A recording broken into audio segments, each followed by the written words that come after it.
Buenos días. Los hijos de Juana Rivas han pasado su primera noche con su padre Francesco Arcuri 15 meses después. Ahora la duda es cuándo viajarán a Italia, donde la justicia de aquel país tendrá que decidir sobre la custodia de los menores, y qué pasará con Juana Rivas, que tendrá que responder también ante la justicia por retención ilícita de menores y desobediencia a la justicia. Vamos hasta Maracena. Belén Martín, el entorno de Juana está sufriendo mucho con la entrega de sus niños.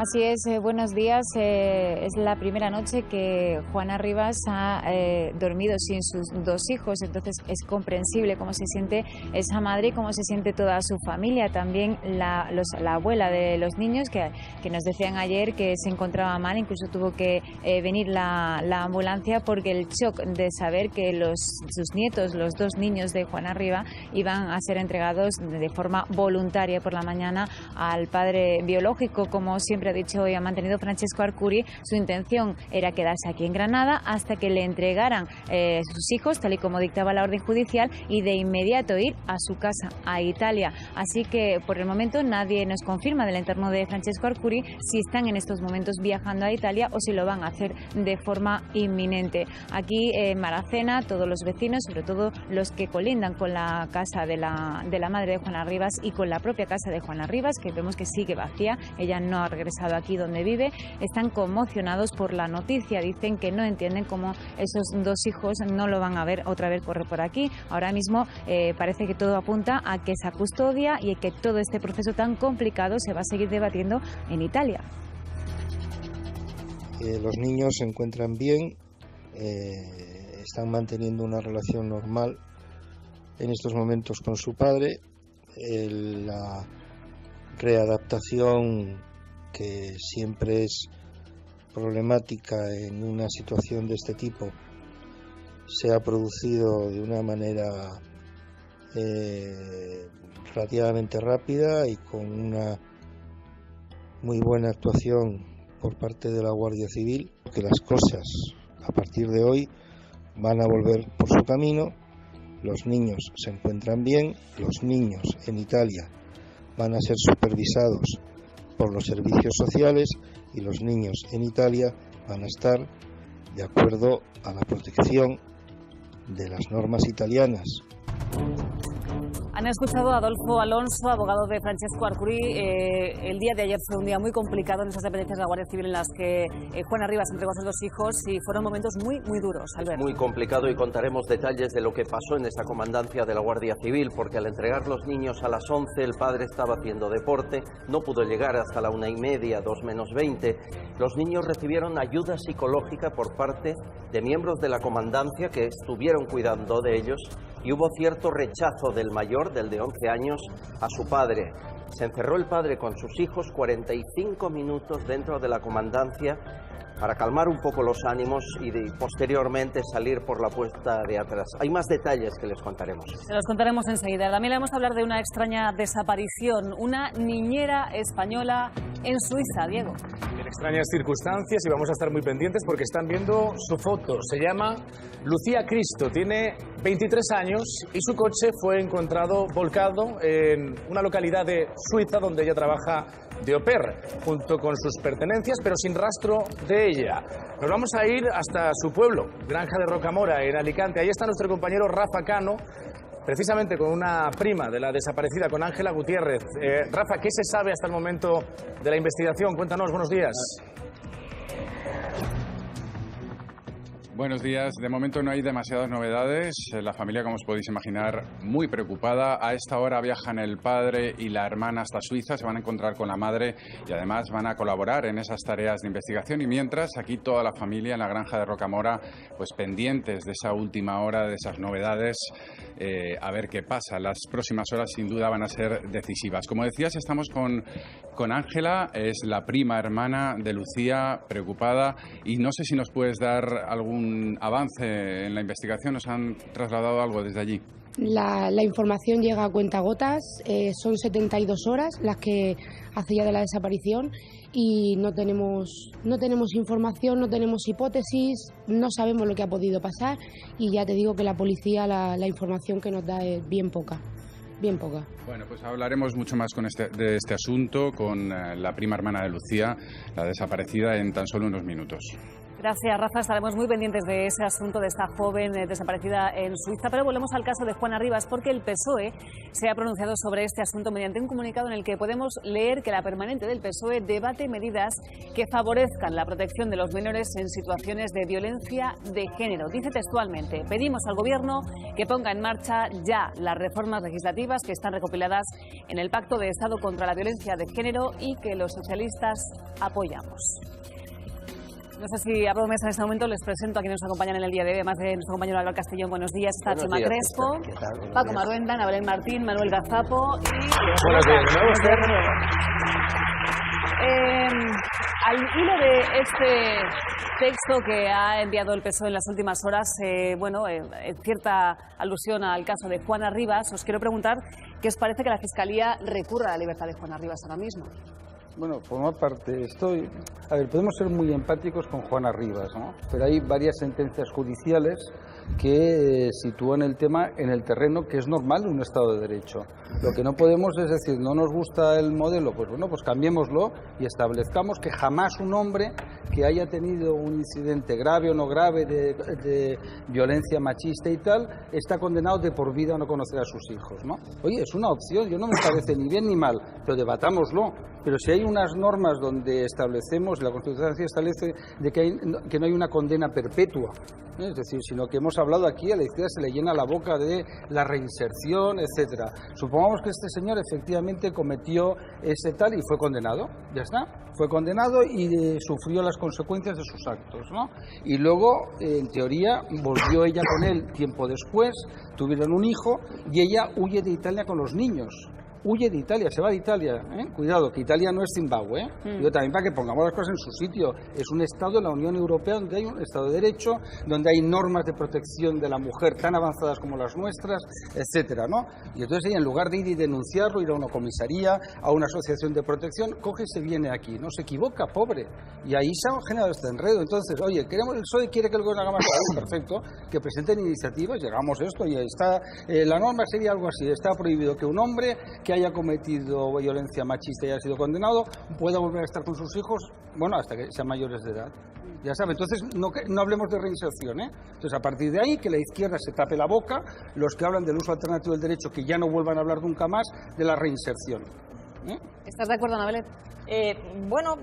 Yo creo que ella ayer dijo que confía en la justicia. Creo que si realmente confiara en la justicia no habría estado huida un mes, pero en paralelo de sus palabras, por otra parte, las asociaciones feministas que la están asesorando en este asunto presentaron un escrito en el Consejo General del Poder Judicial en el que hablan de que el aparato judicial hace una aplicación machista y patriarcal de las leyes. Yo creo que es todo lo contrario, que los jueces están teniendo desde hace años una especial sensibilidad hacia las mujeres maltratadas, y si debemos mirar hacia algún sitio, los jueces se dedican a aplicar las leyes que existen, no a crearlas, con lo cual cambiemos las cosas. Como dice, recordemos que en julio se firmó un pacto de Estado contra la violencia de género que incluye 200 medidas que hay que desarrollar y es el momento de hacerlo. Empecemos por ahí, y en ese pacto precisamente se habla de una especial protección hacia los menores, que al final son las víctimas más vulnerables de todo esto. Y a quienes hay que Así que no queremos construir la casa por el tejado. Dicho lo cual, yo entiendo, en este mes de agosto, además,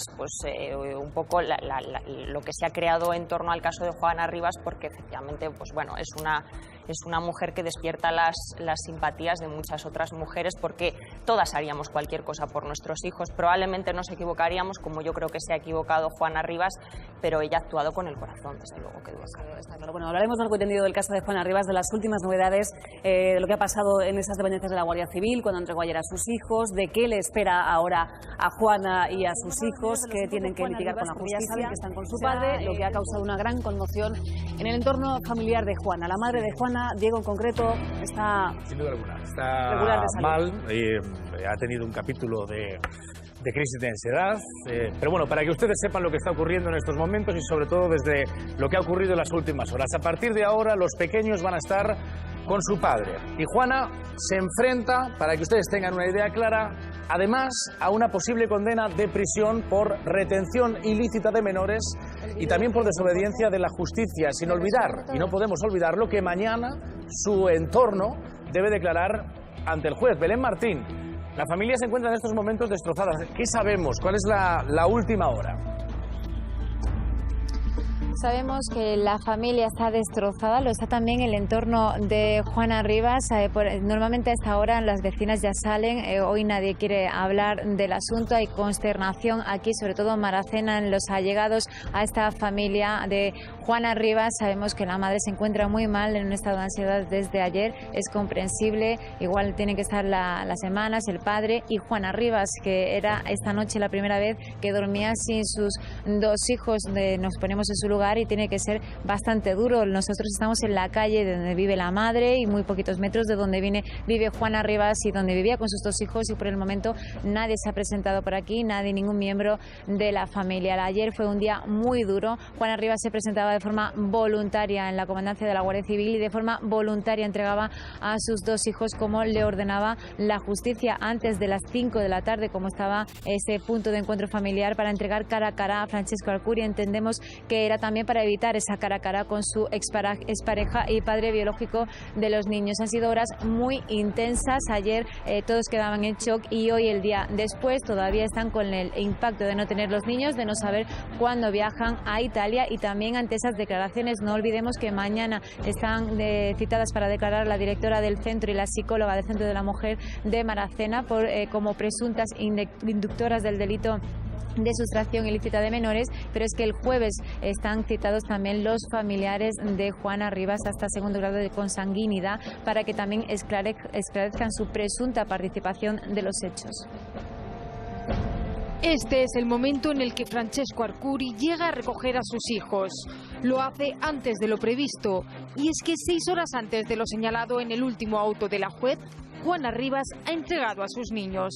La madre de Maracena habría adelantado la hora para proteger a los pequeños de los focos mediáticos. Los ha dejado en la comandancia de la Guardia Civil. Allí se ha seguido el protocolo habitual con menores que llevan tiempo sin ver a uno de sus progenitores. Arcuri ha pasado un par de horas con sus hijos antes de marcharse. Un encuentro que su abogado, Alfonso Alonso, ha relatado así. Los niños se encuentran bien. La readaptación, que siempre es problemática en una situación de este tipo, se ha producido de una manera relativamente rápida. Según Alonso, Juana Rivas no habría entregado los documentos de identidad de los niños, quizá con la intención de dificultar su viaje a Italia. De ser así, este habría sido su último acto de rebeldía antes de ceder, acorralada por la justicia, a entregar a sus hijos. Un desenlace que no podía imaginar la semana pasada, cuando pensaba que su puesta en libertad provisional paralizaba el proceso. Y yo pues hoy pues vuelvo a confiar en la justicia y veo que esto se está reencaminando. Pero finalmente la balanza se ha inclinado del lado de su expareja. Francesco Arcuri podrá regresar con sus hijos a Italia. Se cumple así lo que lleva 15 meses pidiendo. No me voy a oponer para que ellos tengan una madre. Los niños tienen que volver a casa. Allí, en Italia, el 31 de octubre se celebrará una vista sobre la custodia de los niños. Y en España, esta semana declararán como investigadas las 2 mujeres que han ayudado a Juana y también su familia. Tendrán que aclarar su implicación en la sustracción de los menores, que de ser probada les podría llevar a la cárcel. A Juana Rivas también le quedan asuntos pendientes con la justicia española. Continúa investigada por los delitos de retención ilícita de menores y desobediencia a la justicia. Sin sus hijos, Juana continúa la batalla. Entregados estos niños a sus padres, ahora queda por ver qué va a pasar, cuándo va a marcharse Francesco Arcuri hasta Italia, y aquí hay una cuestión clave, Diego. Y nos quedan todavía además también varias dudas, como por ejemplo qué va a ocurrir con los documentos, el DNI, el Documento Nacional de Identidad de los pequeños, pero sin embargo, Belén, tú has podido hablar, si no me equivoco, con la abogada, y esta cuestión la tienen resuelta, has podido hablar con ella, ¿verdad? Así es, hemos conseguido hablar con una de las partes, con la abogada de Juana Rivas, y me ha contado lo que sabe sobre esto. Enseguida os doy más datos. Dentro de unos minutos sabremos qué ha pasado con la documentación de los pequeños, que es clave sin duda alguna para que puedan viajar a Italia, y además también hablaremos con un periodista italiano que nos va a poder resolver algunas dudas acerca del entorno de Francesco Arcuri. Estamos viendo ahí todo este caso, señores, porque vuelvo con mi compañera, con Belén Martín, a Granada, porque estamos muy pendientes de lo que ocurra en las próximas horas. Esos niños de 11 y de 13 años, hijos de Juana y de Francesco, están a la espera de volver con su padre a Italia, pero falta algo, algún trámite. Belén, ¿qué falta para que se marchen del país? Así es, según hemos conocido, los niños que el padre querría llevárselo de forma inmediata, que sí lo ha manifestado desde el primer momento, para llevárselo a su casa, a Italia, dice que no lo puede hacer porque no tiene el documento nacional de identidad de los dos menores. Hemos intentado confirmar o desmentir esto con las dos partes. La parte del abogado de la defensa de Francesco Arcuri no nos contesta, ni el abogado Adolfo Alonso, ni la procuradora Francesco Arcuri, ni Francesco Arcuri. La verdad es que la comunicación con la parte del padre de los niños es bastante difícil. A veces contesta, a veces no. También nos ha llegado que parecía que éramos muy pro Juana Rivas. Yo creo que estamos informando, compañeros, de la mejor forma posible y de la forma más objetiva posible. Un caso muy complicado, este que estamos informando siempre, cada día, desde aquí, desde Espejo Público y en los servicios informativos de Antena 3.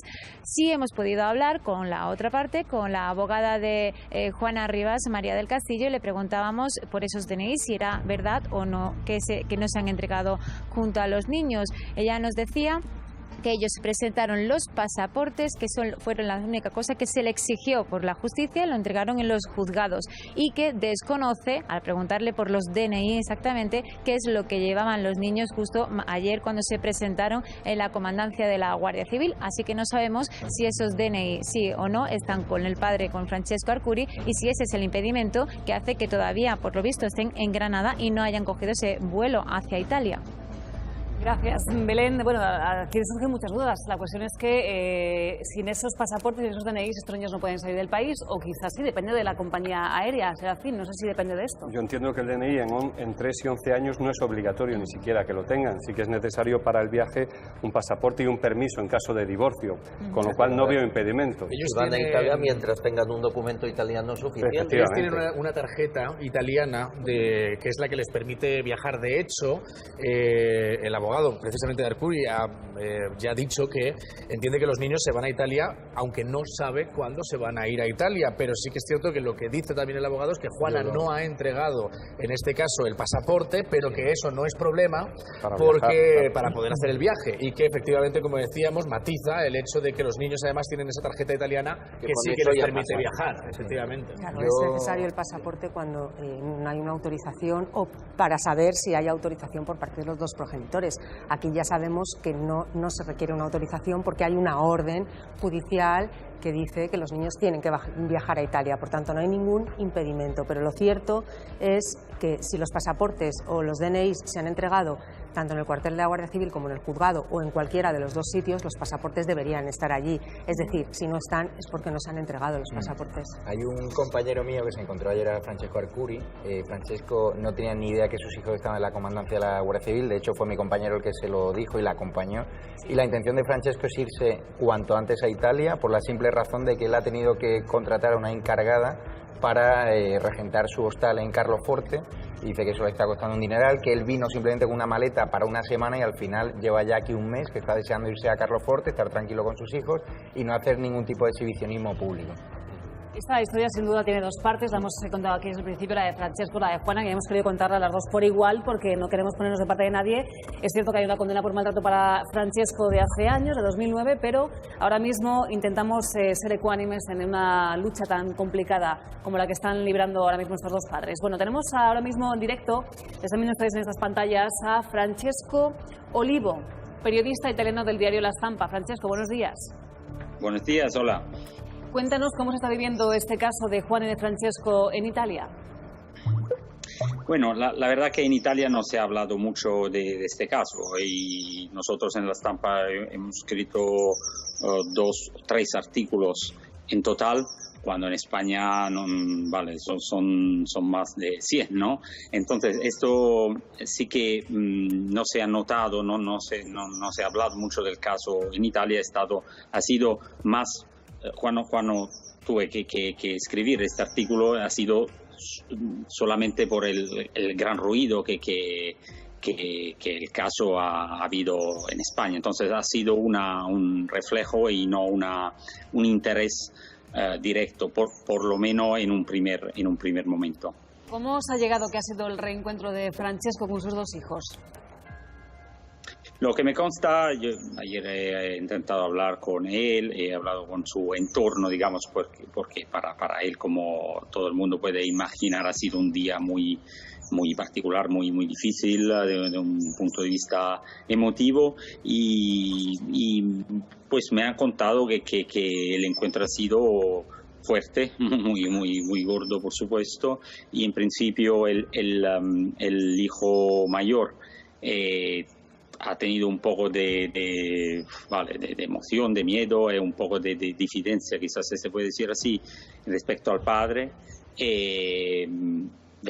Me parece todo normal, una reacción así, y el pequeño, pues muy pequeño, entonces muy contento de ver al padre, quizás él lo reconocía, porque lo ha reconocido, porque han pasado más de un año y medio casi. Entonces, gran emoción de los tres, digamos, pero con el grande al principio ha habido no digamos problema, pero sí que un poco de emoción ha parado la reacción del hijo. Pero después me dicen que no lo dejaban ni un minuto ni para ir al baño solo y vale, ha sido muy emotivo e intenso. ¿Cuál es la intención ahora mismo de Francesco Arcuri? ¿Irse enseguida hacia Italia? ¿Tiene algún trámite más por resolver aquí en España? ¿Sabes algo? Sí, yo también me consta de este problema de lo cual habéis hablado ahora del pasaporte, del DNI de los niños, y yo creo que son problemas pequeños, ¿no? Y así serán resueltos de manera relativamente fácil, porque Francesco dice ha habido problemas mayores. Ahora esto del DNI o el problema cualquier problema que pueda surgir, y surgirá seguramente porque hay una guerra, ¿no? Una guerra que es, como todo el mundo sabe, legal, entonces muy combatida. Esto del DNI en el entorno de Francesco es considerado como forma parte de la batalla, de la guerra, pero sí que su intención es de volver muy pronto, hoy mismo si es posible, quizás en Carloforte, antes en Cerdeña, o antes a ver los padres de Francesco, los abuelos de los chicos que viven en Génova. Es importante lo que está diciendo, hoy mismo, si es posible, pero Francesco, me gustaría conocer tu opinión, sobre todo, dada la información que se ha podido publicar en Italia. ¿Crees que ha podido haber, existe la sensación de que puede haber también habido una cierta deslegitimación hacia Francesco Arcuri?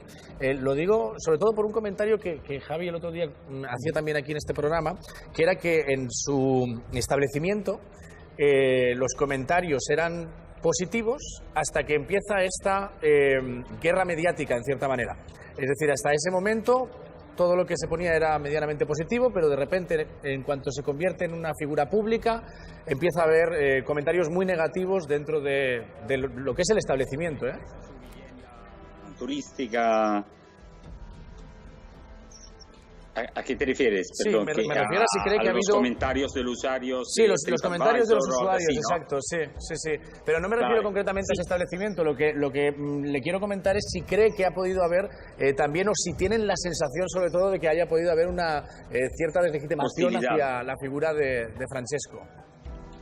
Sí. Esto es, la verdad que es lo que me ha llamado la atención a mí como periodista, porque yo leyendo la prensa española, que la leo cada día, digamos, me parecía de leer, la descripción era de una persona muy violenta, muy mala e incluso peligrosa y tal.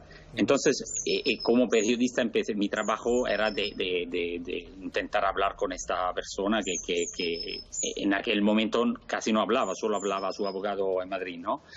Y entonces yo busqué su número de teléfono, empecé a hablar y me di la cuenta que era una persona muy normal, ¿no? Incluso muy con su idea, con ideas políticas de progresistas, digamos, y muy abierta. Y entonces esto no me cuadraba, ¿no? Como si en los artículos yo leía sobre un personaje que en la realidad no existía. Este monstruo que venía un poco descrito para la parte que en aquel momento hablaba, la única parte que en aquel momento hablaba, que es la parte de Juana con la Paqui Granados y todo su entorno, esta no me cuadraba. Entonces, como periodista, incluso como un periodista de un medio italiano, me ha parecido interesante hablar directamente con él y intentar un relato, de hacer un relato por lo menos de los dos, ¿no? Sí. Entonces, esto sí me ha parecido que incluso yo, por lo que he podido, he aconsejado a Francesco directamente de hablar con vosotros, con Espejo Público y con los medios españoles, porque yo le dije, como tú eres una persona tan normal, digamos, no un monstruo como parece, no leyendo la prensa española, habla con los medios, los periodistas están ahí y te escucharán, habrá quien te criticará, seguirá criticándote, pero habrá también quien te escuchará con atención, con el debido respeto. Y así ha sido, creo, ¿no? Porque un poco me parece que... ¿No? Sí, claro. Sí. Y me parece que un poco... digamos, ha cambiado un poco la forma de contar esta historia de cuando Francesco ha cominciado, desde cuando Francesco ha empezado a hablar, a contar con gran naturaleza su relato, que es un relato muy diferente del relato de Juana, pero vale que merece la pena escuchar. Desde luego, son dos historias completamente diferentes. Gracias, Francesco Oliva, periodista del diario La Estampa, por atendernos. Quiero hablar de ahora mismo. Nos acompaña aquí en plató Félix Arias, director del Centro de Atención Familiar y mediador psicológico. Señor Arias, buenos días. Buenos días. Queremos hablar de cómo fue el encuentro ayer de estos niños con su padre después de 15 meses sin haberle visto. ¿Cómo se procede cuando un niño atraviesa la puerta de un punto de encuentro? Bueno, en primer lugar, los puntos de encuentro son espacios que están perfectamente habilitados para esto. Es decir, en situaciones donde hay conflictividad entre el padre y la madre o donde han tenido lugar otro tipo de dificultades familiares, en ocasiones muy graves, el punto de encuentro pues lo que aporta es un espacio que está totalmente habilitado, que simula también un hogar y que está atendido por psicólogos, trabajadores sociales, educadores, asesores jurídicos, y se intenta pues que una situación como esta, que en ocasiones pues puede ser tensa o puede ser incómoda, sea en beneficio siempre de los intereses del menor y hacérselo lo más fácil posible. 15 meses después de haber perdido el contacto con su padre, Juana vino a España en abril de 2016, tengo entendido, para pasar unas vacaciones. Finalmente se quedó aquí. Han pasado 15 meses, decía, y nos decía ese periodista italiano, Francesco Oliva, que hubo un rechazo inicial, sobre todo por parte del niño mayor, el de 11 años. El chiquitín tiene 3 años y quizá no tan consciente. ¿Es habitual ese tipo de rechazos? Bueno, puede ser habitual. Es cierto que han pasado muchos meses sin que los niños hayan visto al padre, al margen de la relación previa que pudiesen tener con él, y está claro que este tipo de situaciones pues no son las más cómodas para los niños, pero desconozco cuál fue la reacción de los niños en ese momento. Pero la historia es, en esos 15 meses, por lo que nos dicen, el padre ha llamado a la casa antes de la huida de Juana Rivas para hablar con su hijo y el niño ya no quería ponerse. Y nos lo contó aquí Manuel, el padre de Juana, porque la madre le había contado que le había acusado de secuestro y cosas similares, y entonces al contar esto a la madre al niño de 11, el niño de 11 dice, con papá no quiero hablar, que ha acusado a mamá de secuestro. Es decir, no le llamaremos síndrome de alienación parental, que no existe, de acuerdo, pero sí que hay una manipulación evidente a una criatura menor de edad que está 15 meses solo escuchando una parte de la historia. Ya no me meto en la cuestión mediática, de la que espero hayan estado aislados los dos críos, ojalá, final, pero en el propio entorno familiar hay una manera de pensar, escuchan, ven, los y críos, no son los críos es complicado, esponjas, ¿no? Los críos es complicado que estén aislados cuando te dejan en una comisaría de la Guardia Civil para que te recoja y después, tu padre. O sea, es imposible estar ajeno a esta polémica. Esto no ha sido en un punto de encuentro, finalmente fue en la comandancia de la Guardia Civil, de manera que se tuvo que improvisar todo, porque a las 11 de la mañana no eran las 5 de la tarde en el punto de encuentro. se improvisó y la Guardia Civil me parece que lo hizo genial. Eso pasó a las 11. El padre estaba haciendo footing. El padre llega a la 1:40 a recogerlo. Ya hasta las 3 más o menos. Y ese tramo están los críos con la Guardia Civil y unos psicólogos. Hombre, hablan un poquito con ellos, no digo yo que les preparan porque no es su... pero hablan con ellos, charlan con ellos. Hizo un trabajo brillante la Guardia Civil en una situación inesperada. Un niño de 11 años perfectamente consciente de lo que está ocurriendo. Le quiero preguntar a Bárbara qué puede pasar ahora con Juana Rivas. Ha entregado ya a los hijos, finalmente ha cumplido con la justicia, a pesar de haber estado un mes en paradero desconocido. ¿Qué podemos esperar ahora mismo de ella? Finalmente ha cumplido con la justicia, pero como no había cumplido anteriormente cuando se la requería, Juana Rivas sigue siendo investigada, lo que antes era la figura del imputado, por un delito de secuestro internacional de menores y desobediencia a la autoridad. Se enfrenta a 4 años de prisión y no olvidemos que el fiscal ha recurrido el auto de libertad provisional. Es decir, el fiscal sigue pidiendo la prisión provisional para Juana Rivas. Y en cuanto a lo del síndrome, que decía Albert que no existe, bien, no existe porque no está en el DSM-5, ya. Es decir, está fuera de ese manual médico. Pero sí que existe, claro que existe.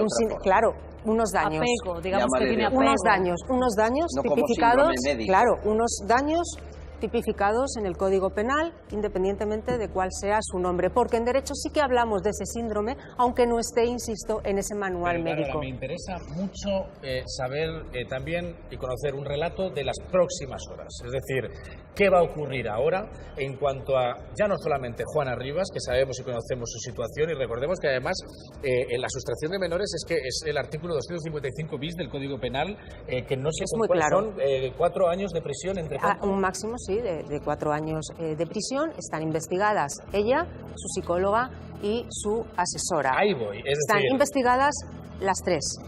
Bien, ahora tiene que continuar el procedimiento por los cauces de un procedimiento abreviado normal, un procedimiento penal. La que ha ejercido de asesora legal de Juana tiene que acudir mañana al juzgado. Belén Martín, vuelvo contigo. Claro. Es mañana la cita para Paqui Granados, ¿verdad?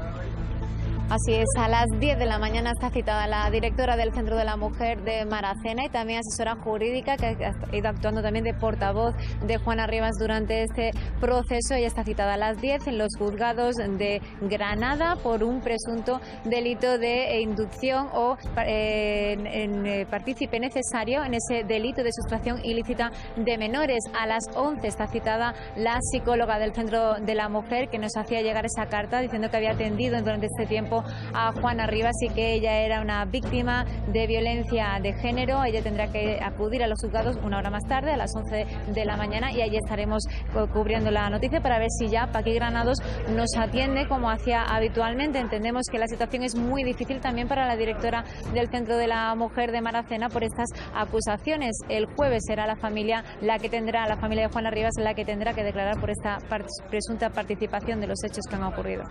Estaremos muy pendientes.